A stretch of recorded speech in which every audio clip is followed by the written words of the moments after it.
Get up now! Get up!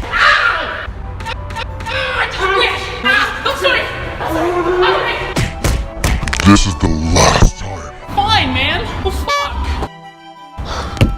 What the fuck, man? Anyways, guys, I'm back with another rendition. Listen, there is a new organization that's making its headlines and it's crashing through the top competition of all MMA brands. PFL, Professional Fighters League. Nobody knows what that is. I'm trying to explain. Just give me a chance. Do I need to come closer? Do you need to see what my teeth look like? Trust me, if everybody can see what your teeth look like. Oh, God. I'm kidding, I'm kidding. The biggest thing about Professional Fighters League, for anybody who remembers World Series of Fighting, they went fucking under. Kind of like my life and my career after I got held hostage by Hector over here and his beautiful fucking clown psychopath daughter. But we're here and we're ready to go. This Thursday is Professional Fighters League number 7. We're just gonna call it PFL because Professional Fighters League sounds motherfucking stupid. The way the format is there's 72 fighters in each 8 of the divisions. And the final fighter, the champion of the PFL League, walks away with $1 million motherfucking dollars. Now, UFC and Bellator, you better be scared shitless because this is where all the fighters are gonna want to go. Instead of having to do the fucking Conor McGregor antics and make their headlines that way by doing something stupid and unorthodox and against the motherfucking law. And they have a chance to walk away with a $1 million fucking prize. It works on a point system. The winner of every single fight gets 3 points. If it's a draw, each fighter walks away with 1 fucking point. Now, if you win the first round, you get a bonus of 3 points, which means if you win the fight in the first round, you get 6 points in total. Second round, you get 2 points. Third round, you get 1 fucking point. Very good explanation. Thanks, man.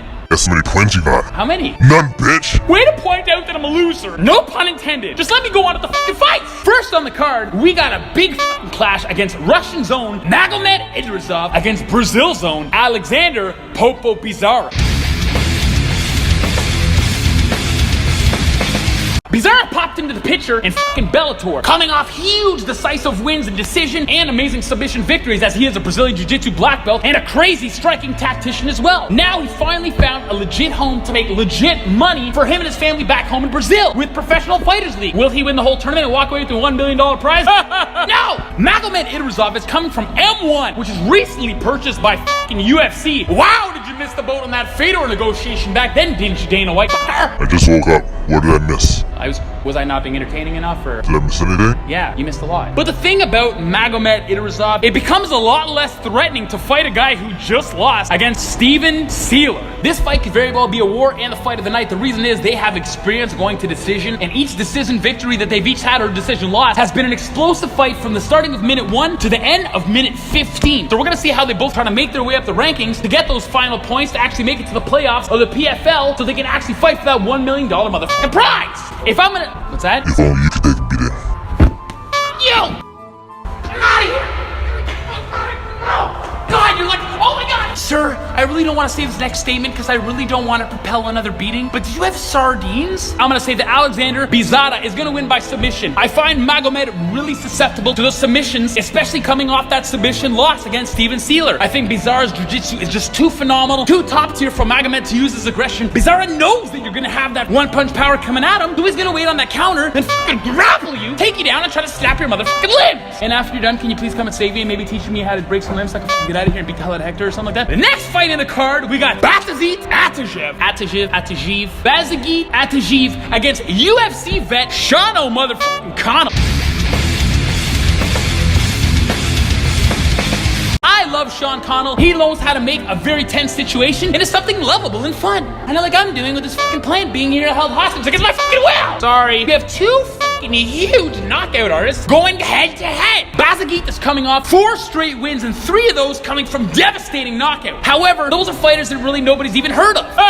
Jeremy May. Now, Sean Connell may have had some losses on his career. There's no fucking doubt about that. But going up against guys like Corey Anderson, Ir Latifi, Gian Vellante, those are all top contenders in the UFC's light heavyweight division. So you gotta give him some motherfucking respect because at least people actually know who those motherfucking fighters are. Not like Bazagit fighting a guy like Jeremy May who's nobody even fucking heard of in the whole damn life. I think Sean Connell has way too much experience for this guy. I think Bazagit's gonna come in there a little bit cocky, only having 1 loss on his record. But mark my words, I think you're gonna face your second loss against Sean O'Connell. So I do gotta give it to Sean O'Connell because I mean, if we're looking at Bazagit's record, the only loss he has to the only name that anybody ever knows in Alistar over fucking Reed. So Sean Connell is probably gonna take this in the second round, fighting those top tier guys. I think he has all that knowledge to stay calm, stay clear of that Bazagit 1-punch knockout, and go in there for the motherfucking kill. Now, what? Hurry up, I gotta see my girlfriend. You have a girlfriend? It's none of your business. Next up, the headliner of the card, which is a fucking joke, is Smilinho Rama against Jamie Abdallah.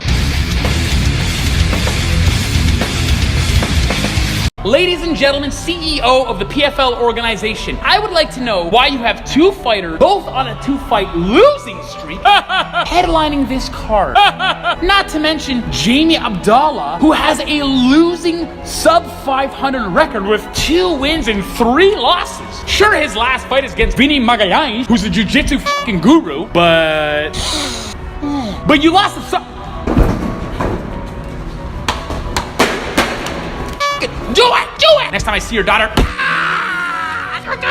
But seriously, Jamie Abdallah losing to fucking Sokaju? Last win Sokaju had that was actually of any relevance was over a decade ago when he beat Nogueira in pride fighting, but that's because he was allowed to do steroids because they don't test for it in Japan. Smilinho Rama. Now, not good artist, I don't know if that's the right term because really, he's usually knocking out people that nobody has literally ever heard in their whole motherfucking life. Now, this fight doesn't really matter who wins. No, they're not even gonna make it to the playoffs. I think you just both give him a 0, slap him on the ass and say, go home. I just think that Smilinho Rama has way too much experience to lose to a guy like Jamie Abdallah. I think this is gonna be it for Jamie Abdallah. He's gonna get his ass kicked in this fight. He's gonna realize that MMA is not the sport for him. Maybe try badminton or curling. I think Smilinho is gonna knock him the fuck out first round finish because clearly Jamie Abdallah does not know how to defend or do anything MMA worthy. So, thank you guys so much, but once again, I don't know if you know where I am because I don't really know where I am, but if you find out quick, that'd be great. Yeah, don't, sir.